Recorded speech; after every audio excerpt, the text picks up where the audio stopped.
9월 18일 화요일 인천일보 백초 브리핑 시작합니다. 문재인 대통령의 3차 남북정상회담을 계기로 강화 교동평화산업단지 조성에 청신호가 울릴 것으로 보입니다. 인천이 하늘길과 바닷길을 아우른 남북교류 거점으로 부상하고 있습니다. 경기 북부를 한반도 신경제지도 중심지로 육성하겠다는 경기도의 발전 전략에도 속도가 붙을 전망입니다. 경기도는 체육 관광 분야를 중심으로 남북 교류를 선점해 나간다는 구상입니다. 인천환경공단이 운영하는 송도 자원순환시설이 송도국제도시 악취의 진원이라고 연수구가 밝혔습니다. 지난 4월 악취 다발 민원이 쏟아지기 직전 송도 자원순환시설 내 악취 제거 장치에 이상이 발생했다는 1차 조사 결과가 나왔습니다. 제주도 포장마차 무단 침입 혐의를 받는 최대호 안양시장의 측근들이 최 시장의 지시로 포장마차를 찾았다는 녹취 파일이 나왔습니다. 측근들은 최 시장의 포장마차 방문 사실을 파악하기 위해 포장마차 주인과 접촉도 시도했던 것으로 드러났습니다. 인천의 관광 명소인 소래습지생태공원에서 폐사된 붕어 수백 마리가 물 위로 떠올랐습니다. 인천대공원 사업소는 습지 염분 농도가 높아졌기 때문이라고 추정했습니다. 시화호 상류인 안산 갈대습지에서 멸종 위기종이자 천연기념물인 황새가 처음 관측됐습니다. 한반도에서 멸종된 뒤 최근 국내 연구진이 복원해 지난해 방사한 황새로 확인됐습니다. 이상 인천일보 백초 브리핑이었습니다.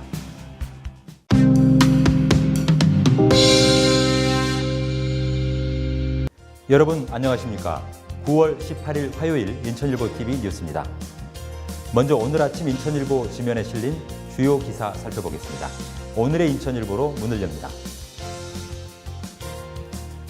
우선 인천판 1면, 종합면, 그리고 6면과 7면 연이은 경제면 기사 살펴보겠습니다.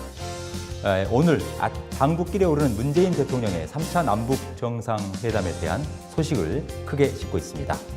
이번 남북정상회담을 계기로 인천시가 역점적으로 추진하고 있는 강화 교동평화산업단지 조성에도 청신호가 울릴 것으로 전망이 된다는 기사입니다. 국회가 올해 안에 통일경제특구 지정을 위한 법적 근거 마련을 추진하면서 강화 교동을 평화산업단지로 만들겠다는 인천시의 계획에도 파란불이 켜졌다는 내용인데요. 이어서 6면 기사 보시죠. 현재 인천시는 서해평화협력청을 설치하고 UN 평화사무국을 유치하는 방안도 추진하고 있고요. 교동평화산업단지 조성과 남북 공동경제자유구역 지정 등을 대표적인 남북교류 사업으로 추진하고 있습니다. 이어서 7면 기사입니다.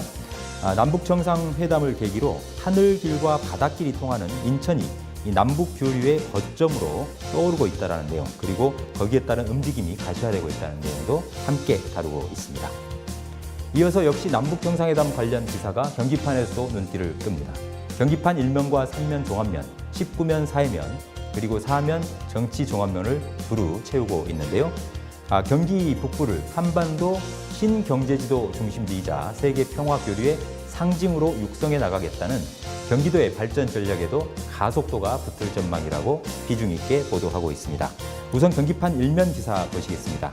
통일경제특구 조성이 가시화될 전망이면서 경기 북부 지역을 한반도 신경제지도의 중심지로 육성하고 세계 평화를 위한 교류의 장으로 조성한다는 경기도 교육에도 청신호가 켜졌다는 내용 크게 다루고 있습니다. 3면 보시겠습니다.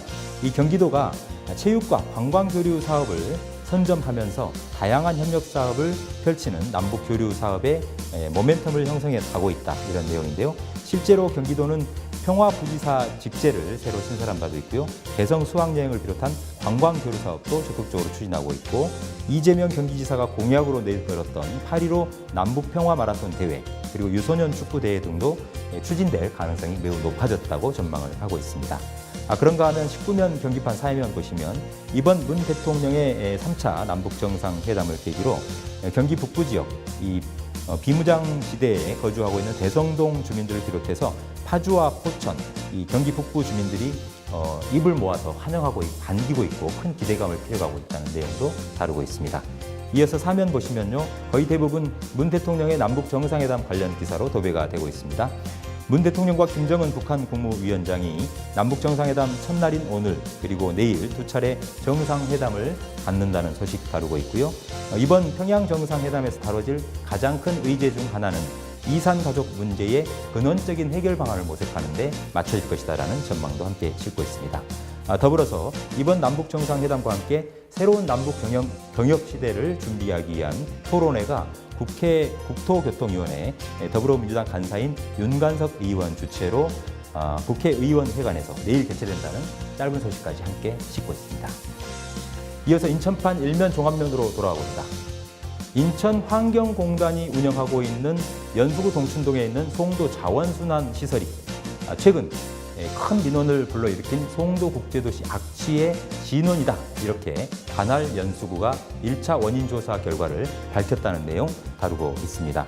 지난 4월에 올 들어 처음으로 송도국제도시에서 대규모 악취 민원이 쏟아지기 시작했는데요. 그 민원이 쏟아지기 바로 30분 전에 송도 자원수산 시설에 있는 악취 제거 장치에 기기 이상이 있었던 것으로 확인됐다라는 게 연수구의 조사 결과입니다. 따라서 연수구는 이 송도 자원순환시설 기기 장치 이상에 문제가 있었기 때문에 송도 전역으로 악취가 퍼져나갔었다. 결국은 인천시 산하 공공기관이 운영하는 자원화 시설에서 제대로 작동이 되지 않으면서 악취가 퍼졌다라는 조사 결과인데요. 이에 대해서 현재까지 인천시의 공식 입장은 나오지 않았습니다만 이번 악취 다발 민원에 대한 커다란 파문이 앞으로 더 커질 것으로 예상이 됩니다. 다음은 경기판 일면 종합면으로 돌아와 봅니다. 인천일보가 단독 보도를 했었던 내용이죠. 이 제주도 포장마차 무단 침입 혐의를 받고 있는 최대호 안양시장의 측근들이 알고 봤더니 최 시장의 지시로 제주도에 있는 포장마차를 찾았었다라는 녹취 파일이 나왔다는 내용 비중 있게 다루고 있습니다. 특히 이들은 세월호 참사 직후인 지난 2014년 4월 19일 최대호 당시 시장의 제주도 성산포 포장마차 방문과 포장마차 내 기념 서명 진위 여부를 파악하기 위해서 해당 포장마차의 주인의 어떤 주변을 맴돌면서 주인과 끊임없이 접촉을 시도했던 사실로 추가로 드러났다고 폭로를 하고 있습니다. 이 진위가 어떻게 밝혀질지는 조금 더 지켜봐야겠습니다만 지금 현재 포장마차 주인은 이 최대호 시장의 측근들로 일컬어지고 있는 사람들에 대해서 현조물 침입 혐의로 경찰에 고소를 해놓은 상태이기 때문에 경찰 수사 결과를 조금 더 지켜보면 사태의 전말이 비교적 소상하게 드러날 수 있지 않을까 그렇게 생각이 됩니다. 네, 이어서 인천판 19면 사회면 기사 한 꼭지 보시죠. 인천을 대표하는 관광 명소가 여러 곳 있습니다만 그중에서도 남동구에 있는 소래습지 생태공원을 꼽을 수 있겠는데요. 주말이면 수도권 많은 시민들이 찾는 관광 명소입니다.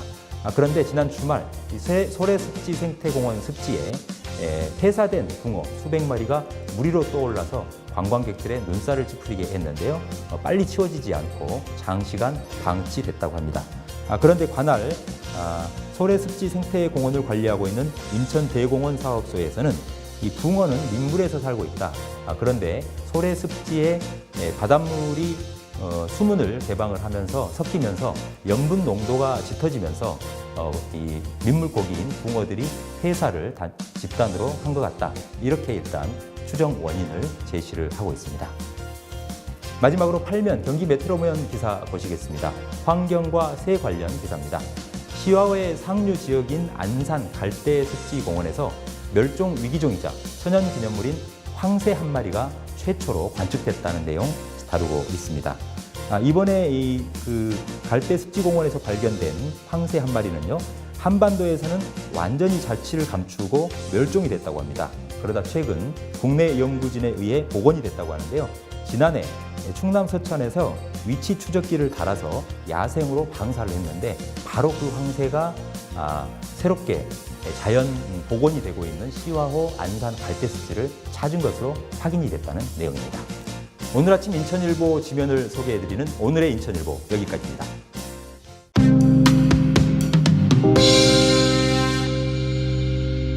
인천 시내에 남아있는 마지막 집장촌 숭이동 옐로하우스가 있죠. 옐로하우스에서 일하고 있는 성매매 여성들의 사회복귀와 자활을 돕기 위한 지원책을 놓고 찬반 논란이 뜨겁습니다. 관할 인천 미추홀구는요, 관련 조례를 지난해 제정하고 시행 규칙도 공포한 상태입니다. 이제 본격적인 정책 지원과 예산 지원만이 남아있는 상태인데요. 이 성매매 피해자 등의 자활 지원 조례 시행 규칙 제정안입니다. 구는 이달 중으로 이제 본격적으로 시행에 들어간다는 방침인데요. 자치구 차원에서 추진되고 있는 성매매 여성에 대한 지원 시책, 우리 사회 어떻게 받아들이고 있고 어떻게 바라봐야 할까요? 전문가 모시고 자세한 말씀 나눠보도록 하겠습니다. 경인법무법인 최이선 변호사 모셨습니다. 최 변호사님 어서 오십시오. 안녕하세요. 네, 반갑습니다. 미추홀구 숭이동 옐로하우스 꽤 오래전부터 터를 잡고 영업을 해온 곳이죠. 어떤 곳인가요? 네. 그 시초는 1900년대 초 인천항 주변의 홍등과 부도 유곽인데요. 1962년경 지금의 숭이동으로 옮겨져 30여 개 업소가 성업하다가 2004년 성매매 방지 특별법의 시행과 2006년 숭이동 도시계획 이후 숫자가 줄어 현재는 16개 업소에서 70여 명이 종사하고 있습니다. 그리고 올해 6월 지역주택조합 설립이 승인되어 아파트 단지가 들어설 예정입니다. 네, 그러니까 오래됐던 집장촌이 사라지고 이제 아파트촌으로 바뀔 그런 처지에 놓여 있군요. 그래서 관할 미추홀구가 이 성매매 피해자 등의 자활 지원 조례 시행 규칙을 제정 공포한 것으로 알고 있는데요. 이 시행 규칙안 어떤 내용을 담고 있는지요? 네. 옐로하우스의 성매매 피해자가 탈성매매 확약서 그리고 자활 계획서를 제출한 뒤 관련 프로그램에 참여하면 생계비로 월 100만 원 이내, 직업훈련비로 월 30만 원 이내 각 최대 12개월, 그리고 주거비로 700만 원 내외를 1회 지원하므로 1인당 최대 2,260만 원까지 지원 가능합니다. 네, 그렇군요. 이 제도를 만든 미추홀구의 입장 혹시 들어보셨는지요? 어떤 입장입니까? 네, 미추홀구는 이 조례안을 통해서 성매매 여성의 자활을 돕고 집장촌 폐쇄에 따라 다른 지역으로 성매매 장소가 이동하는 풍선 효과도 방지할 것으로 보고 있습니다. 또한 지원을 받고도 다시 성매매에 나설 경우에는 지원금을 전액 환수하겠다는 방침입니다. 네, 그러니까 성매매 여성들의 사회 복귀와 자활을 돕자, 풍선 효과를 막자 이런 것이고 만약 다시 지원을 받았으면서도 이 성매매에 뛰어든 것으로 확인될 경우에는 지원금을 회수하겠다 이런 기본적인 입장을 갖고 있군요. 그렇다면 이번엔 이 성매매 문제 해결을 위해 활동하는 여러 사회단체들이 있을 텐데요. 이들 단체의 반응은 어떻습니까? 성매매 문제 해결을 위한 전국연대에서는 숭이동 성매매 종사자들이 일대 개발로 생계를 걱정할 처지에 놓였는데 이분들은 자력으로 사회 복귀가 어려운 실정이므로 정부나 지자체의 도움이 필요하다고 합니다. 네, 도움이 반드시 필요하다라는 게 이 단체들의 입장이고요. 그렇다면 국내에서 이 성매매 종사자 지원 조례를 제정한 곳이 인천 미추홀구가 처음인가요? 네, 처음은 아닙니다. 대구시는 성매매 업소 직결지 자갈마당 종사자에게 1인당 최대 2천만 원을 지원하는 사업을 추진하는 중이고요. 네. 뿐만 아니라 광주시, 충남 아산시, 전북 전주시, 서울 성북구도 지원 조례를 마련한 상태입니다. 그렇군요. 네. 그래서 미추홀구 외에도 제가 알아봤더니 아마 지난해 조례를 제정하는 과정에서 이들 주요 도시들을 벤치마킹도 다녀오고 했더라고요. 네. 그런데 최근 들어서 이 청와대 게시판에 반대 청원 글이 많이 올라오고 있는데요. 예, 이 반대론을 펴는 주민들은 우리 주민들의 혈세로 과연 성매매 여성들을 지원하는 게 맞는 일이냐 이렇게 문제 제기를 하고 있더라고요. 가령 이 밥을 굶는 결식 아동이나 홀몸 어르신 등 복지 세금으로 쓰일 곳이 가뜩이나 많은데 구태여 이 세금으로 이들을 지원해야 하는가에 대한 근본적인 회의를 펴고 있는 의견들도 있는데요. 이런 시각 우리가 어떻게 해석할 수 있을까요? 네, 충분히 있을 수 있는 의견입니다. 다만 현재 숭이동 옐로하우스의 종사자들은 대다수가 업소에서 먹고 자고 있습니다. 즉 이곳이 일자리이자 삶의 터전 그 자체인 셈이죠. 정책적인 도시개발 사업으로 일자리와 주거지를 모두 잃을 위기 상황에 놓인 여성들, 이에 대한 보호 역시 결코 가벼운 문제는 아닙니다. 더구나 성매매는 암묵적으로 허용되던 것을 2004년에 법을 새로이 제정하면서 금지되었는데요. 제도의 정착 과정에서 생계를 잃은 이들에 대한 과도기적인 지원은 필요하다고 보입니다. 조례안 역시 지속적인 지원이 아니고요. 한 사람당 한 번만 지원금을 받을 수 있도록 하고 있습니다. 예, 1회만 지원을 받을 수 있다 이런 말씀이시군요. 반대로 찬성하는 주민들도 있습니다. 이 반사회적인 성매매 문화를 뿌리 뽑고 그 한 축이 되는 성매매 여성들이 풍선 효과로 말씀대로 다른 곳을 떠돌지 않도록 우리 사회가 건전하게 복귀할 수 있도록 돕는 일을 해야 되는 거 아니냐. 그게 그래야 지역사회의 치안 질서 또 안녕에 도움이 될 것이다라는 인식인데요. 이런 견해에 대해서는 법률 전문가로서 어떻게 판단하십니까?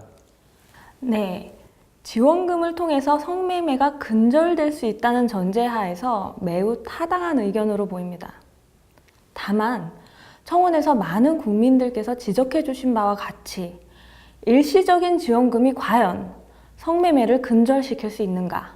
이 부분은 좀 더 세심한 정책 구상이 필요해 보입니다. 이를테면 지원 방식에 있어서는 일회적인 금전 지원보다는 낮은 금리로 창업 자금을 대출하여 주는 방식을 생각해 볼 수 있고요. 지원 조건에 있어서는 청년 내일 채용 공제 사업처럼 합법적인 직장에 일정 기간 근속이 확인될 경우 성과 보상금을 지급하는 방안도 고려해 볼 만합니다. 네, 그렇군요.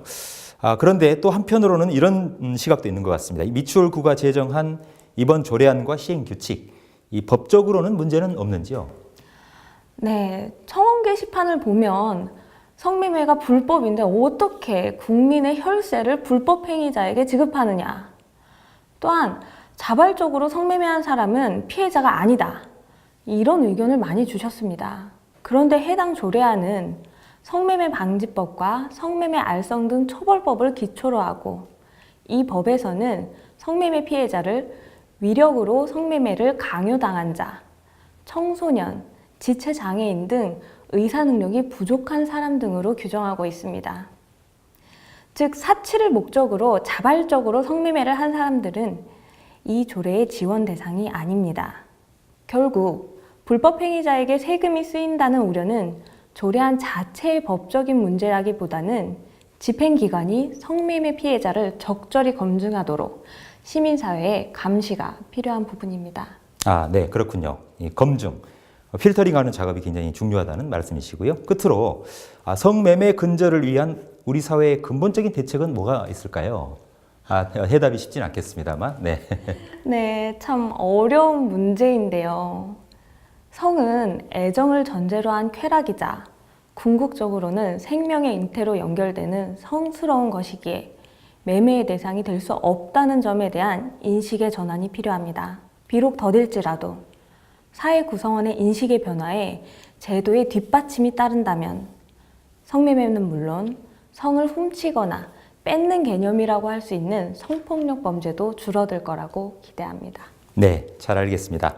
오늘 말씀 대단히 고맙습니다. 수고하셨습니다. 네, 감사합니다. 네, 법적, 제도적 장치도 물론 중요하지만 우리 사회의 근본적인 인식 개선이 굉장히 필요하다라는 그런 요지의 말씀으로 이해가 됩니다. 인천에 남아있는 마지막 집장촌, 미추홀구 숭이동 옐로하우스 성매매 피해 여성들에 대한 지원, 이 조례와 시행 규칙을 둘러싼 찬반 논란, 우리가 어떻게 살펴봐야 되는지 다양한 각도에서 살펴봤습니다. 지금까지 도움말 주신 분, 경인법무법인 최희선 변호사였습니다.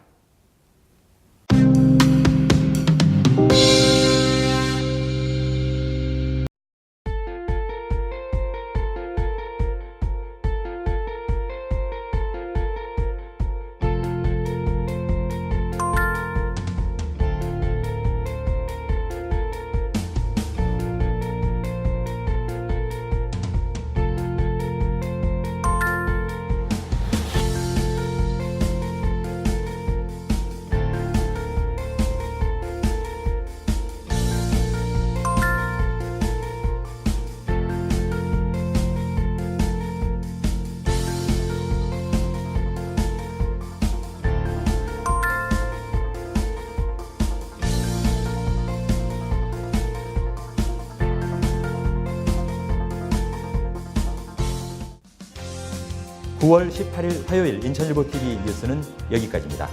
저희는 더욱 풍성한 소식으로 내일 아침 찾아뵙겠습니다. 감사합니다.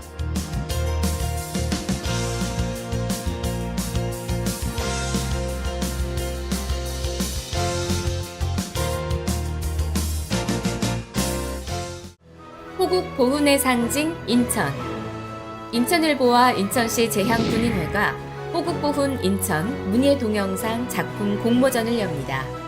참전 보훈수기, 추모 헌시, 동영상 UCC를 10월 18일까지 접수해 시상합니다. 문의전화 032-452-0194. 소중한 호국보훈 정신을 기리고자 하는 시민 여러분의 참여를 기다립니다.